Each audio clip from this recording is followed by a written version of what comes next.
Charlie Westbeck here with Pastor Robert Scott, just relaxing Yes. on the big comfy couch. Isn't there a TV show called that? we should sue for copyright infringement or Yes. something. We're welcoming you, those of you who think that, I've got it all under control. I'm walking through my life and things are just wonderful. Are they really? It's kind of like a duck on top of the water. They look so smooth, but Yes. underneath those little feet are going like that. Exactly. There's a lot of people that are in a mess that maybe they don't even realize. Exactly. And, true confession, so we're going to probably title this. We may change it after a while, but we want to confess to you that, yes, we are being worked on by God. We are messes that are being repaired by God, renewed by God. None of us are perfect. You were saying about the ducks. I learned how to imitate Donald Duck when I was about 10 years old. Clean up on aisle 6, please. You do just fit with that. But we learn all kinds of things in our youth and afterwards, and we're being worked on. We're learning. We go through trials to learn lessons. And lately I've been through some stuff, and I'm sure you've been through some stuff. Oh no, I'm just sailing right along. Not a care. You've had a few failed marriages, right? Yeah, there's been some problems along the Exactly, way, yeah. exactly.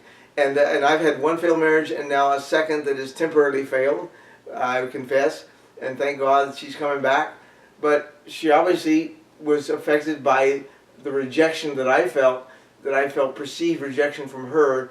And now it's not just perceived, it's abandonment. But there's a reason why, because she had a hard time living with me, as if I confess I'm not perfect. And I did not, I got the warning on the blog 4 days late. Watch out, your attitude, your wife's gonna leave if you don't do something. Well, you know what? I have shared a residence with Pastor Robert Yes. for a while, and before I began to share the residence, I had a full head of hair. Oh, that's good. Yeah.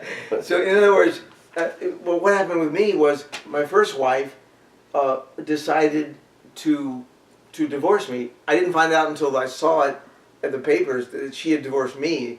It wasn't me divorcing her, because I said, no, I don't want to divorce you. And she said, it's too late, it's in the hands of the judge. Well, she worked for the lawyer, and so she had it all fixed out. She'd all worked it out, and she divorced me. And I paid for it heavily, and she divorced me. Now, she became, therefore, a disbeliever, because Christians are not supposed to divorce. You're not supposed to divorce. It's not God's perfect will. So if you decide to be the one to do the divorcing, you become a disbeliever, and you're free. Then the other is free to remarry, which I was, and my heart fell in love with this other woman that God in His timing brought me to. Now she has left me for a while, but that's no big deal, because God is working on us. He's working on me. He's working on her. Mm-hmm. He works on us always. She needs a time to breathe. She needs time to be away for a while and to be separated temporarily, to be healed, and I need time to grow. So, I was thinking that verse of the Apostle Paul, and he said, I know how to be abased, I know how to abound.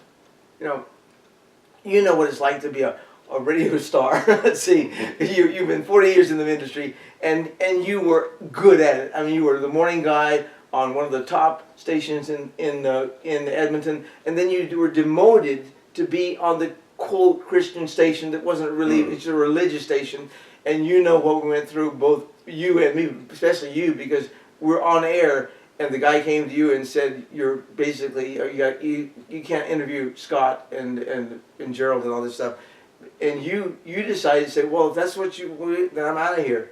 You left. You weren't fired, you left. You took not only a decrease in salary of three times, a 1/3 of what you had made before, to go to this religious station. You took a big decrease in salary when you came here, because you got nothing, zero. Only what Jesus would provide for you, which He always does. And that's what the Apostle Paul said. He said he was always thankful that he had the provision of Jesus. Now, he went through some really tough times, and a lot of it was his own fault. Remember when he said he was cursed? There was a time when he was so in low that he had, I think it's in 2 Corinthians 1, he was so bad and so low that he was cursed. He cursed Barnabas. Barnabas had cursed him, and here he fell in this state where he was just so down, he wanted to die. Paul the apostle wanted to die. And yet, he said it was at the point of death.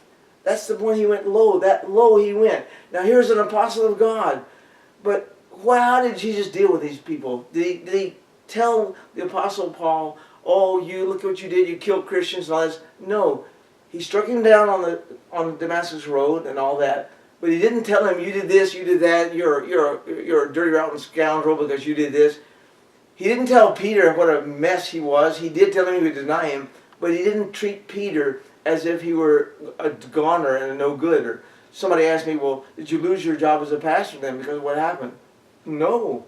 Well, we do a lot of things in the church here and we do a lot of things, and Jesus doesn't throw people away. He takes messes and makes them into gods. Well, yeah, but because he always operates through love. Exactly. And he's an encourager. And I mean, all you have to do is read the Bible and his word to realize that he is an encourager of people. He doesn't take stock. He doesn't have a slate, oh, you did that and you did that, so I'm not going to work with you any longer.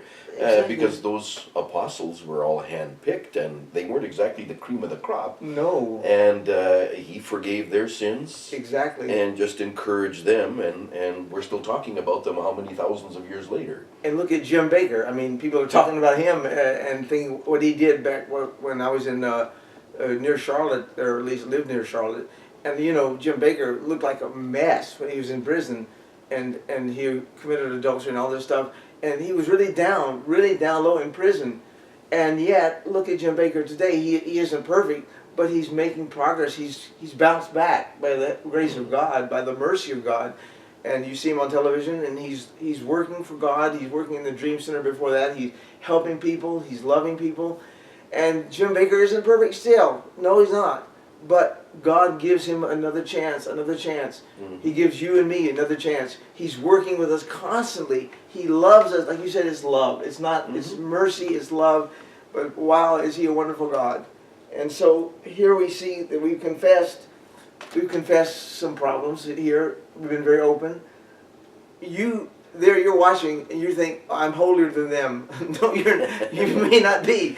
You may have done a lot worse than we did, you know, okay? We can't say all we've done in all our lives because it's been washed clean by Jesus' blood. Oh, wait, there's another day. We want something really bad to happen? Just wait. As soon as we're finished videoing this, I'm out the door.